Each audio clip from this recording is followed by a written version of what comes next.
is being told on the news. And we're just asking, why? Investigate until the truth is found. I'm skeptical about conspiracy theories, but wow, this has me thinking. We all know what happened. What could have triggered so many people to come together and ask what truly happened in Lahaina, Maui on August 8th, 2023? What is happening in Maui is no mistake. The Maui fires have joined the list of the deadliest wildfires in U.S. history.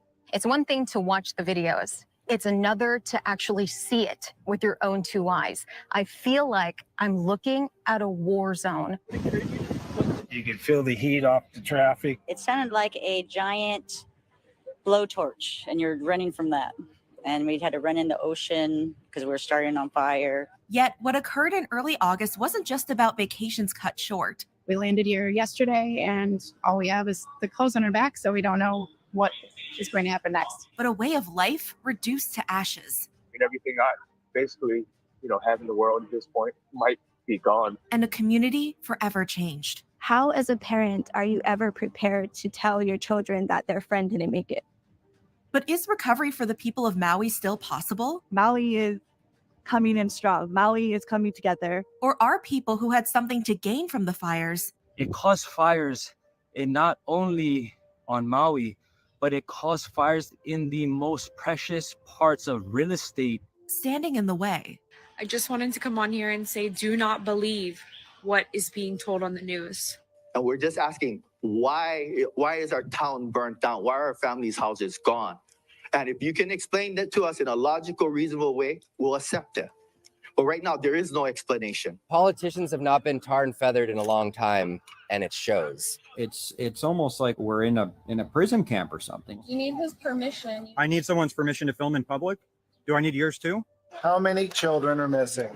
I knew the answer to that. I'm telling you, the more you look at this, the more dodgy it gets. After all, why are some residents fearing for their lives as they share footage with the world? I'm beginning to worry for my own safety. I'm beginning to worry for my family's safety. I have uploaded this content to a very close friend. So if anything does happen to me, the story should get out that way. Let's unpack what happened in Maui. The media isn't doing us any good at all. We're not okay.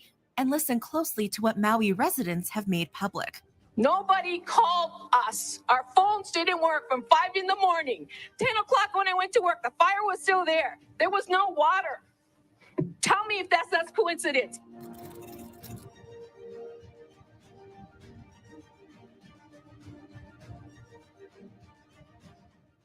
Welcome to Lahaina, Maui, a town once defined by its sprawling beaches and mountains, now the picture of paradise lost. Are you guys believing that?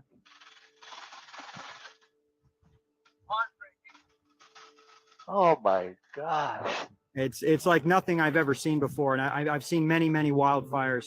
Sometimes I just go to the corner and think about what the old Lahaina town used to look like. And I just start crying. Homes and buildings decimated to ash. There's a house. Everything's gone. What once was a colorful stretch of gorgeous 19th century architecture is no more. A smoky landscape, the ruins of beautiful, historic Lahaina.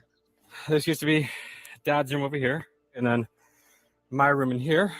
It seems a lot smaller without walls. Interesting. Vehicles melted to the mechanical bone. This fire was absolutely devastating. It burned everything. There's aluminum and glass melted everywhere in the street. And scorched palm trees all bare as reminders of what Lahaina once was and how it was so suddenly transformed. On the afternoon of August 8th, a brush fire, emboldened by forceful gusts of wind courtesy of Hurricane Dora, I've never seen any wind that strong in my life, ever. Engulfed Lahaina in smoke. There is a huge amount of black smoke that is just blowing out to sea here. And then flames. Just go, people, go! As residents watched, stunned. After all, there had been no emergency text alert, no siren, no evacuation order, no anything to inform the community harm had been heading their way. And according to the New York Times, this meant while some residents took their cues to pack, others cluelessly went about their beach days as tourists continued to arrive from the airport to the already burning island. In fact, it wasn't until 4:17 p.m. that an emergency alert went out, informing residents they had to evacuate the island. And by then, road closures and no ability to contact emergency services made escaping from the town nearly impossible. 911 is down, cell service is down, phone service is down. Instead, many residents and tourists covered in soot abandoned the inferno of gridlocked traffic and collapsing buildings for the closest point of refuge. What I'm told is over 100 people, according to the Coast Guard, jumped in the water right around here. With some jumping into a pool, many at the seawall, and others doing their best to keep their heads above the ocean surface as the waves crashed against them, individuals, families, and children held their shirts to their mouths to avoid inhaling the smoke that surrounded them. My coworkers, friends, family have lost everything. Fighting the water, getting pulled out, flames were hitting you still. Things were falling from the palm tree on fire on you. By night, the town had been ravaged. Here's the fire damage map of Lahaina. Just literally in the heart of the fire. Burned all the way around me, about 1.5 miles to 2 miles in every direction. Up, down, left, right. Oh, so heavy, bro. And tallying what was lost also meant tallying who was lost, as not everyone escaped the fire alive. We lost our house, which seems pretty minor compared to what everyone else lost. I can't imagine what some people have gone through during the last minutes. The car smashed in on itself. I heard stories that people would just see families huddled together, and it said it looks like it's Pompeii. They're just calcified, frozen in time. But while rescues were conducted by torched land, So right now we're getting trained on how to do the search and rescue down here in Lahaina with the equipment. What we're doing is removing the metal on the top so the dogs can get in and search for human remains. They can't sniff anything because there's so much metal and stuff on top. They got to be able to get underneath it. So we're pulling stuff off of it to get down to the bottom. Could be people trapped under there. We don't know. and Smoky Sea. As we look at it here, you can see that people had no place to go other than the water or the one road out of town. I mean, they were trapped. Sorry.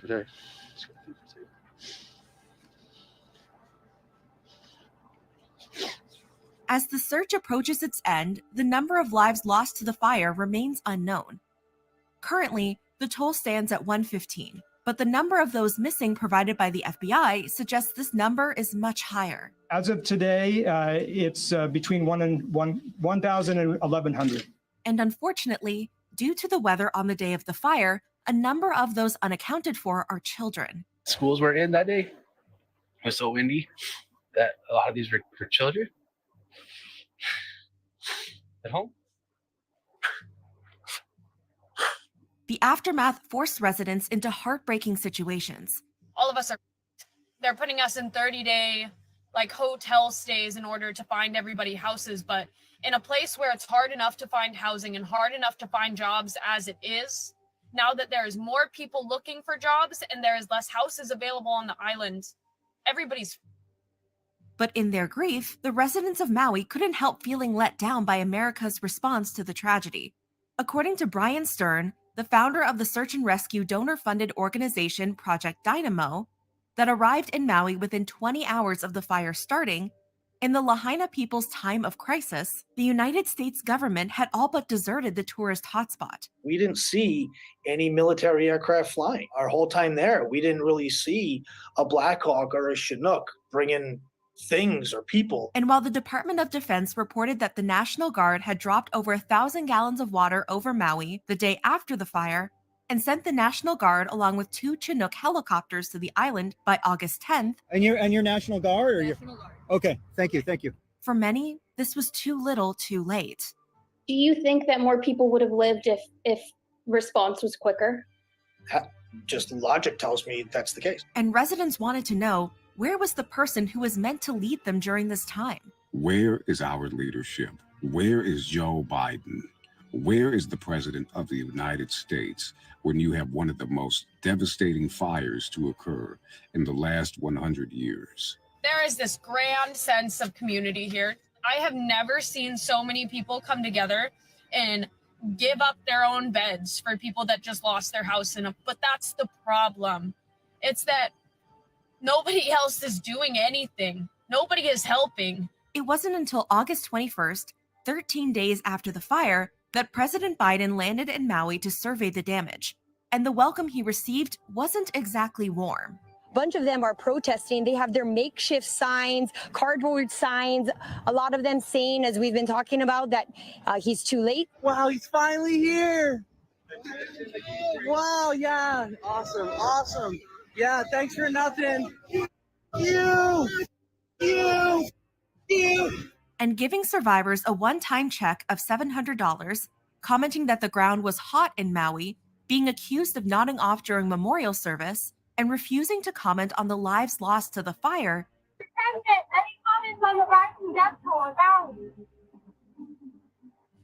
Didn't seem to win the president many fans. In fact, residents were furious with the lack of support. So today, I haven't had any money come in. I haven't had anybody call me back. I didn't have anything. I have no idea. I lost my house. I lost my car. I lost my animals. The $700 compared to all the millions he's giving to Ukraine. Why? We need it. Where's our government? Why did you run if you're not going to step up to the plate when we need you the most? But it wasn't just America's leader that struck Maui residents as insensitive, but tourists. See, while evacuations had turned Maui's attractions into ghost towns, it wasn't long before visitors repopulated the island's waters, to the disbelief of a community still in mourning. Same waters that our people just 3 days ago are the same waters the very next day these visitors, tourists, were swimming in. There's the Hawaii we're living in and the Hawaii they're living in, they're visiting in. There are also tourists already asking for discounts on hotel rooms. They're saying they want $20 hotel rooms because of the situation here with all of the fires. Hawaii is not part of the United States. It's occupied land. They literally, at gunpoint, force the Queen to sign a treaty. So you, if you're an American, don't get the right to go. And according to Maui residents, these tourists weren't just apathetic to the tragedy, they were vulturous. There are people, rich people, already trying to buy the land that's still in ashes, that has families who passed away, still in the rubble. The Lahaina community was being warned that real estate agents had been approaching those who lost their homes and offering to buy their properties. Please do not leave. Please don't leave Hawaii. Stay on Maui. Don't sell your land. Don't sign any insurance stuff that you're not sure about, but just please stay. Like, what makes Lahaina Lahaina is us. Local people make Lahaina Lahaina.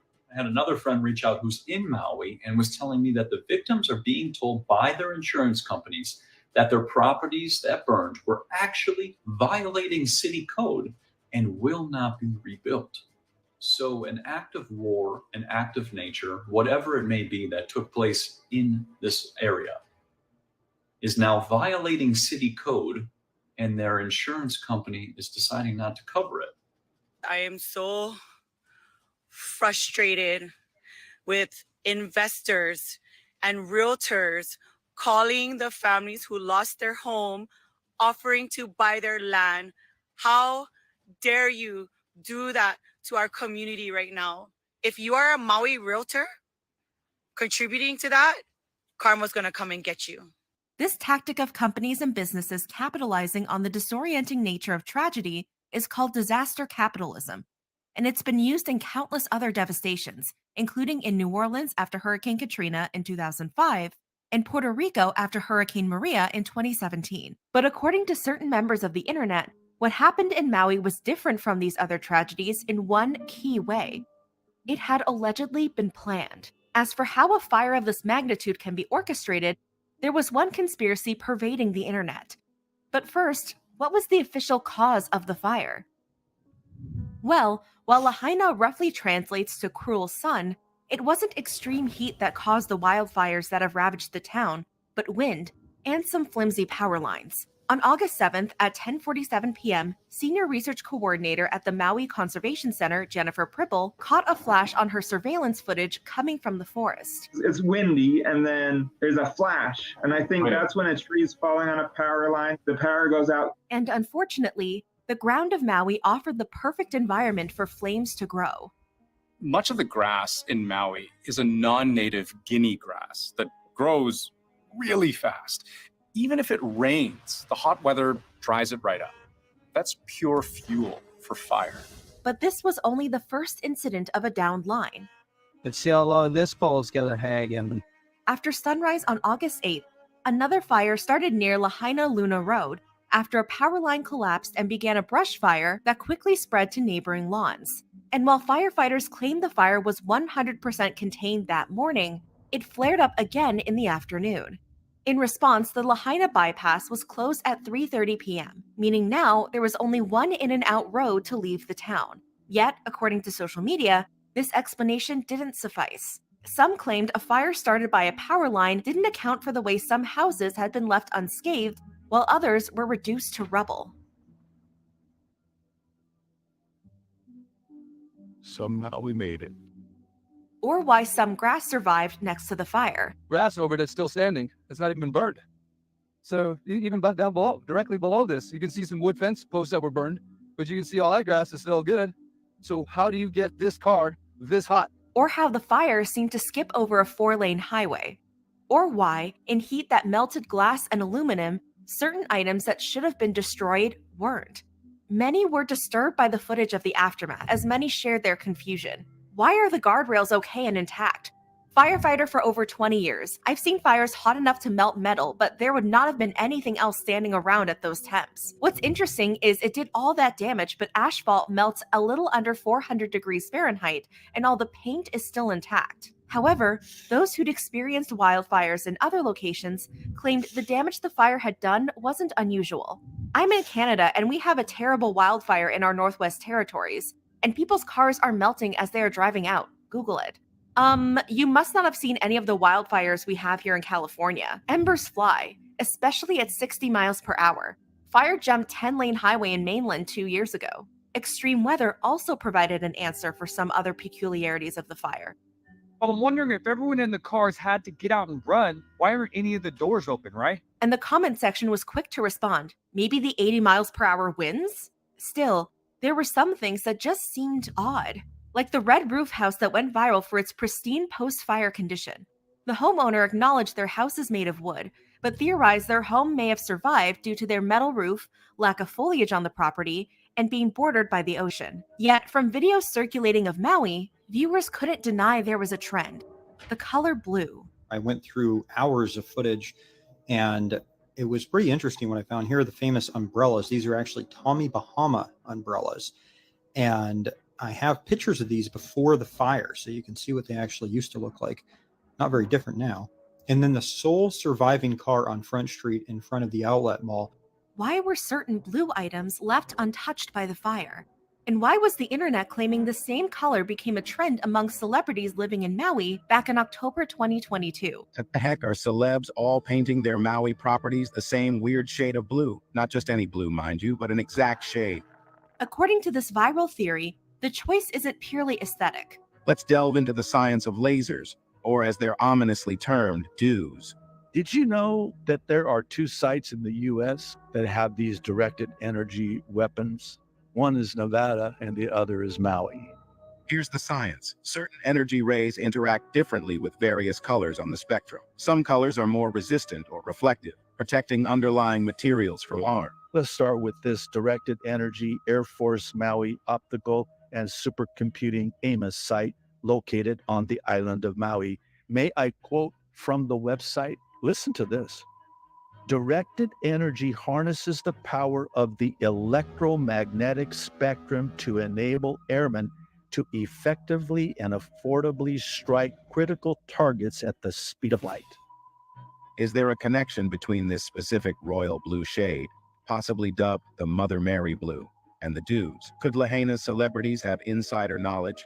Twitter provided additional context and community notes that the article this rumor was based on appears to be an Architectural Digest piece with a different headline where blue paint jobs are never mentioned, and viewers noted it seems celebrities actually hadn't painted their houses blue. However, when a TikTok user tested this theory, it appeared blue lasers were less effective on blue objects. There was even an episode of Rick and Morty on the durability of a pair of blue jeans that some believed highlighted this color's special powers. The NX5 destroys the whole planet except for the Wrangler jeans. Because they're so tough.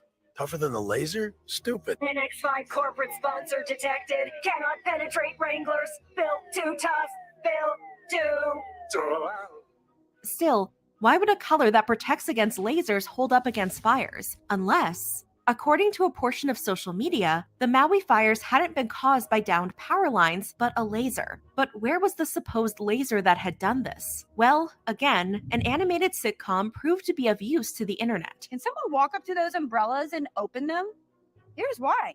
This is the Simpson episode when the laser burnt down their town. And in the middle of the town is a blue-wrapped statue. I haven't seen the entire episode, but apparently in the beginning, that's where the laser was coming from. The blue tarp apparently stopped it. I mean, obviously it's some sort of electronic device.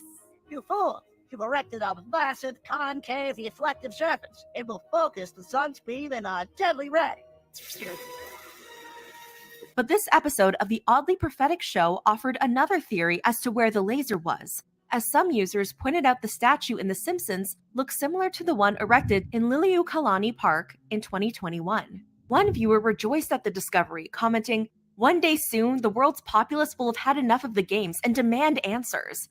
Others, however, questioned how a statue on a different island could send a laser beam through or over mountains and volcanoes to hit Lahaina. Or, as one viewer put it, they think a cartoon is predicting the future. We can't expect them to be good with geography.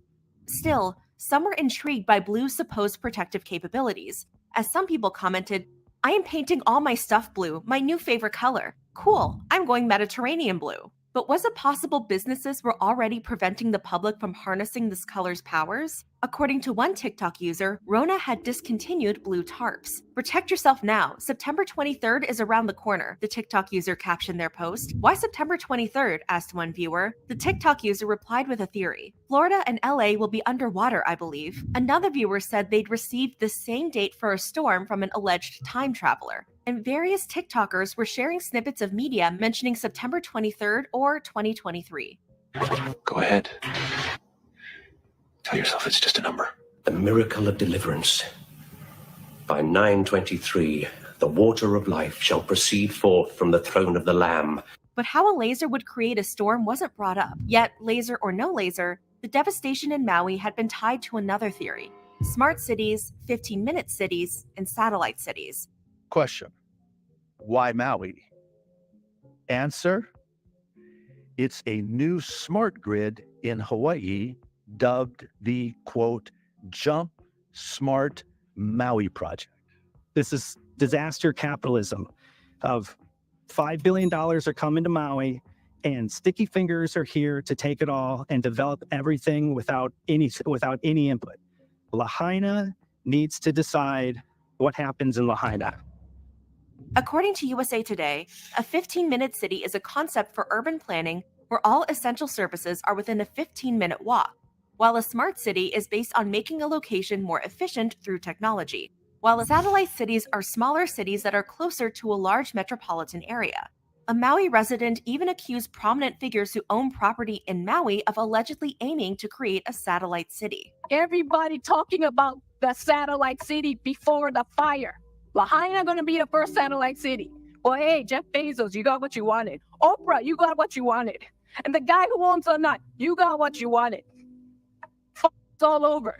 That's what happened. People specifically focused on Oprah Winfrey's behavior, calling attention 4 months prior to the wildfires, when she purchased 870 acres of land in Maui for $6.6 million. According to a report from KITV4, Oprah already owned over 100 acres of Maui land, and with her recent purchase, she allegedly owns roughly 1,000 acres on the island. There are also no reports of any of Oprah's land or Maui residences being affected by the fire. Do you think that it's a coincidence that Oprah bought these lands and these fires naturally happen? Or do it make more sense that Oprah bought this land and these fires intentionally was done. Despite hand delivering supplies to an emergency shelter in Maui, the internet wasn't convinced Oprah's efforts were genuine.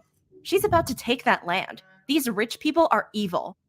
All her money, she brought pillows. Oprah Winfrey's so-called generosity has always come with strings attached, definitely not straight from the heart. Showing up with her CBS camera crew spoke volumes. In fact, videos are going viral criticizing Oprah and her fellow multi-millionaire friend, The Rock, for setting up a donation fund. And so we have created the People's Fund of Maui that will put money directly in the hands of the people who need it right now. As Oprah was saying, it is a clean, direct from you. Oprah and The Rock, what in the flying was that video that you guys made? This is why people call celebrities out of touch. Did the richest woman in the world just ask us for money? Why can't you reach into your $2 billion net worth and say, you get relief, you get relief, you get relief? Instead, you down here asking me for money. Back to school just started and we as parents are wiped out. Half of us just got our job back since COVID. You're so concerned about Maui that instead of taking what would amount to a year's salary for you and 4 or 5 of your billionaire friends, which could be used to rebuild the entire place in a matter of months, you're jumping on social media and asking the American public, most of whom can't afford to pay their rent right now, to do it for you. Oprah, read the room. While residents and supporters around the world have their doubts, a representative of the Maui Economic Development Board told USA Today that they are not aware of any plans to turn Maui into a smart island or a 15-minute city. And despite Hawaii Governor Josh Green's recent signing of an emergency proclamation that made unsolicited offers from real estate agents a crime punishable by up to 1 year in jail and a fine of $5,000, previous reports of land grabs happening in Maui have fostered fears amongst residents over the future of the island. Realtors, people in the real estate industry are calling your family and your friends who have lost everything to buy their plots of land. It is disgusting. We have real estate investors and speculators going around calling our victims, offering to give them cash and buy their property. This morning, just now on TikTok, that they are giving eviction notices to people whose houses burned down. The Maui Tenants Association has a hotline. We've been receiving call after call of people who are being asked to be evicted by their landlords. The landlords who have the gumption and the gall, the nerve, and the lack of empathy to push evictions on their tenants right now do not care. My friend who lost her home, her family, her job, literally everything in the fire, the only kind of assistance that has been offered is a loan, not a donation, a loan.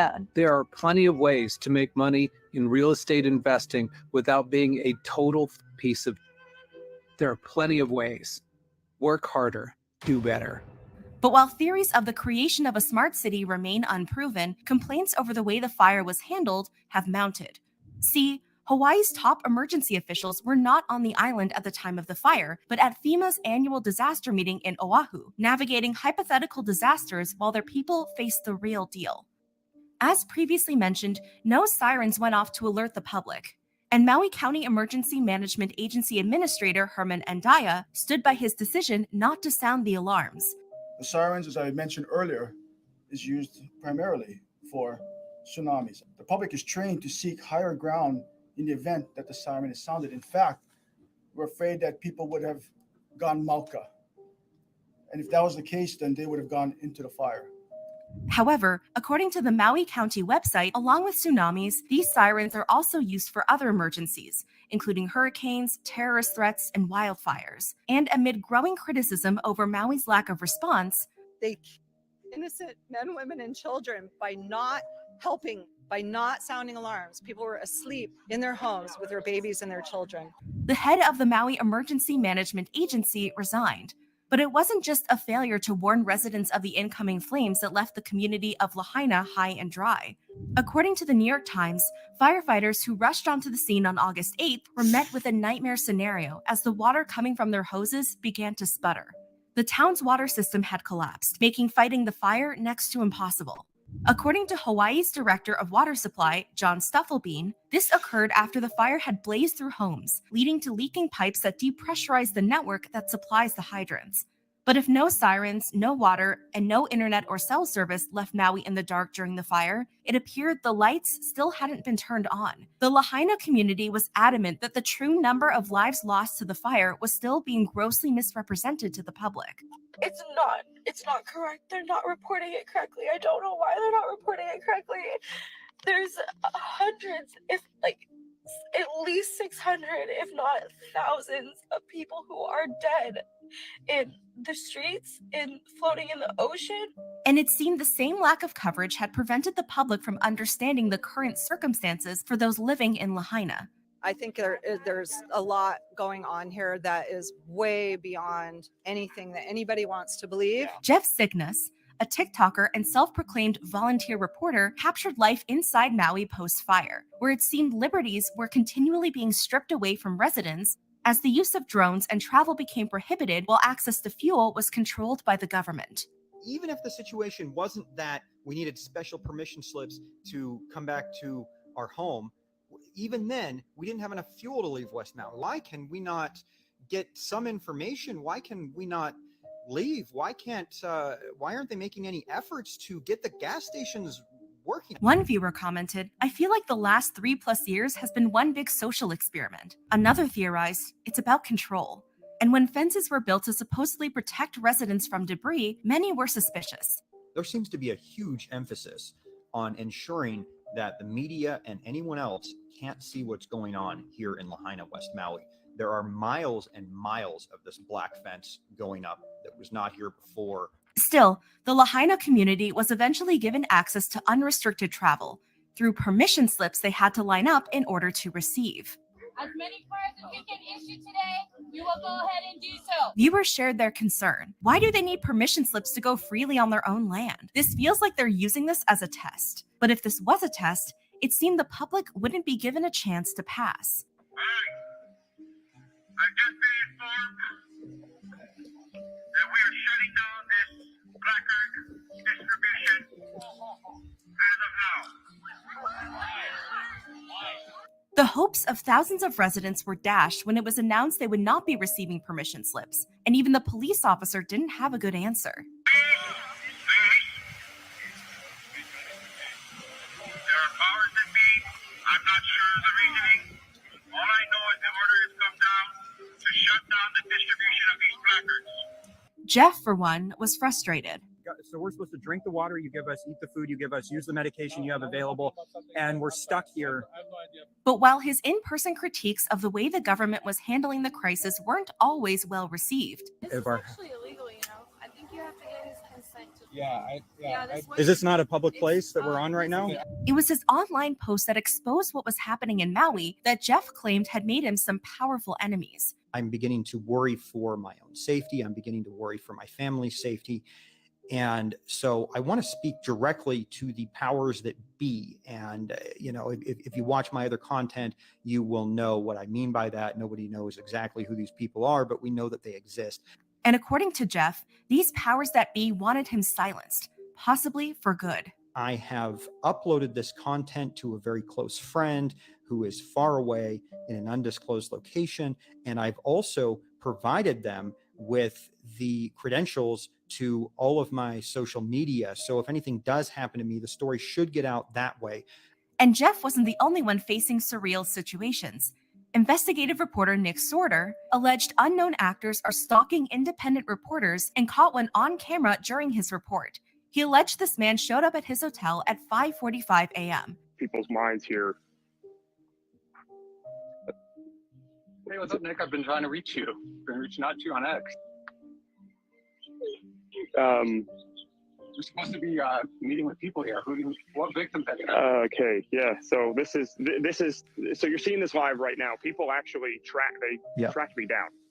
And And you're staying in a tent. You said you were coming and staying in a tent, Nick. You're taking up resources. I'm not taking up any resources here. Nick was also handled with force when he questioned the mayor of Maui about the missing children. Oh, it's department, okay? The press show is over. Okay? So he's not gonna answer He's my done. question. Okay, and what's my crime? You're literally pushing The me. press conference is I over. don't care if the press conference is over. Get out of the way. Sorry.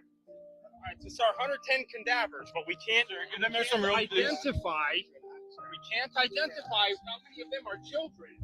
In fact, the mayor's refusal to answer questions about Maui children Their children have been found, and is there any hesitance to announce that, because that'll obviously just do a different level of heart rate. I don't know. I would guess you do. paired with reports of school being canceled in Lahaina before the fire, sparked more conspiracies of alleged planned endings to prevent inheriting family properties, alleged sacrifices, or alleged trafficking. One TikToker compared Maui footage before and after the fire, revealing there were many missing school buses, calling into question whether students were really taken home on August 8th. However, several schools announced students were not planned to be on campus that day due to heavy winds, making it unclear if students left their home at all. Conspiracy or not, the number of children who did not enroll in school is concerning. An August 24th report from the State of Hawaii Department of Education revealed that number to be 2,025 students. It's unclear whether these children have passed away, moved out of state, or enrolled in private schools. And while the FBI urges Maui residents to submit DNA samples to help identify victims, fire experts fear the extreme heat from the wildfires may have destroyed DNA in the remains. Despite the theories and aftereffects of tragedy Lahaina residents are currently facing, it seems some accountability might be forthcoming. On Thursday, August 24th, Maui County officials filed a lawsuit against Hawaiian Electric that accused the utility of not disconnecting power lines that were at risk of falling in high winds and not performing maintenance in the years leading up to the storm, a failure described as intentional and malicious. Defendants knew of the extreme fire danger that the high wind gusts posed to their overhead electrical infrastructure, particularly during red flag conditions, read the suit. Still, they made the decision not to de-energize their power lines. Since the filing of the suit, Hawaiian Electric has taken responsibility for the first fire. However, the utility company claimed the second fire started after the power was shut off and was therefore another group's fault. Hawaiian Electric faulted county firefighters for declaring the blaze contained and leaving the scene, only to have a second wildfire break out nearby and become the deadliest in the United States in more than a century. But as the blame game, conspiracies, and backlash rages on, so do the fires that continue to crop up in Maui. You've lost your jobs because your business is gone, so hi. I've got to go. I have staff members that are in Kahanapali and they need to be evacuated. So as the community struggles to regain normalcy amid continuous disasters and growing restrictions that limit their movements, access, and rights, what can the public do to help? Well, while traveling to Maui remains a physical impossibility for most, sending supplies to a specific address can be just as beneficial for struggling households, especially when you go with the services that will deliver those goods the fastest. USPS is going to be the slowest. They're the most delayed right now. FedEx and UPS are almost caught up with deliveries. So if you want to send packages to your loved ones who need supplies, you can start sending supplies their way. Donations are another way non-residents can make an impact, as the Maui Food Bank, the Maui Humane Society, and other charities work to make sure the donations have the most impact. Is Lahaina Ohana Venmo. They are constantly updating the page with families who are adding their Venmos, so you can click the notification bell there, and that'll keep you updated with new families that are coming in and needing donations. It's these small acts of compassion that can brighten Maui's aloha spirit, a harmonious mindset that, despite recent hard times, shows no signs of dimming. In fact, the people of Lahaina have continued to show the strength of their community, whether that's through a biker group handing out fuel, or businesses, charities, and locals coming together to give what they can. There's people here barbecuing. They're giving out burritos and tacos and meat and hot dogs and all sorts of things. The community is intent on rebuilding what they had, even if they're working with ashes. We are going to need help, and we're going to come together and just piece by piece, put it back. Whether you believe a power line, a laser, or a monumental governmental failure was behind the Maui fires, it's clear the life and the land that once belonged to Maui residents are now at stake. Lahaina is not for sale. Please don't reach out to these families and take advantage of them during the most devastating time of our lives. I know it's going to be really, really hard, but we need to do everything in our power to keep Hawaiian land in Hawaiian hands. Yet, despite everything the people of Lahaina have been through, there's still hope to be found. In Hawaiian, we say holomua. We move forward. There's no looking back. We can't do anything. We must just carry on and move forward. It's there in the way the people pulled together to survive. And I believe this community effort saved a lot of the homes here. It's there in a famous 150-year-old banyan tree known as the heartbeat of Lahaina that, against all odds, is still hanging on. We've been told by the governor, in fact, that it's burned, it's scorched, it's wounded, but still breathing, as he put it. It's there in something as simple as a rainbow. So even after the whole city has been decimated, you still got the rainbow. This is the story of the Maui fires and a community that, in the face of immense loss, remains resilient.